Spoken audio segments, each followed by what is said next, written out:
बांग्लादेश में गृह युद्ध के हालात दिन ब दिन बद से बदतर हो रहे हैं। बांग्लादेश की पूर्व प्रधानमंत्री शेख हसीना के देश छोड़ने के बाद बांग्लादेश में हिंदुओं के साथ बर्बरता हो रही है।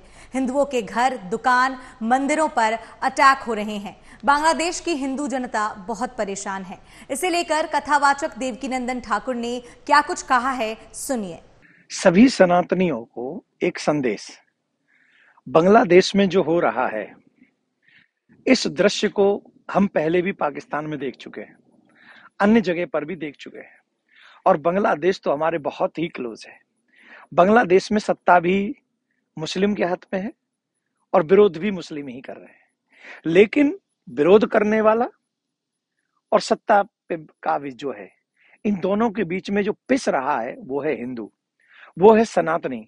नाम पूछ पूछ कर, जाति धर्म पूछ पूछ कर जो अत्याचार हो रहा है, ये हम लोगों के विषय में हम लोग अभी भी जग नहीं रहे। दुर्भाग्य यह है कि हम अभी भी जग नहीं रहे।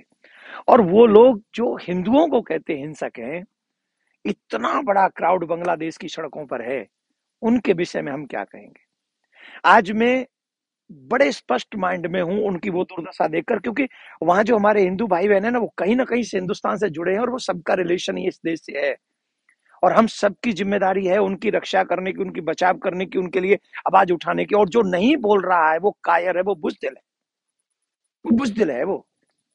मैं एक और निवेदन करूंगा भारत के सभी राजनेताओं से, चाहे वो किसी पार्टी का है, किसी भी पार्टी का है, मैं हाथ जोड़ के आपसे प्रार्थना कर रहा हूं, आज आप जागिए, उठिए, समझिए और अपने देश को, अपने समाज को सुरक्षित कीजिए।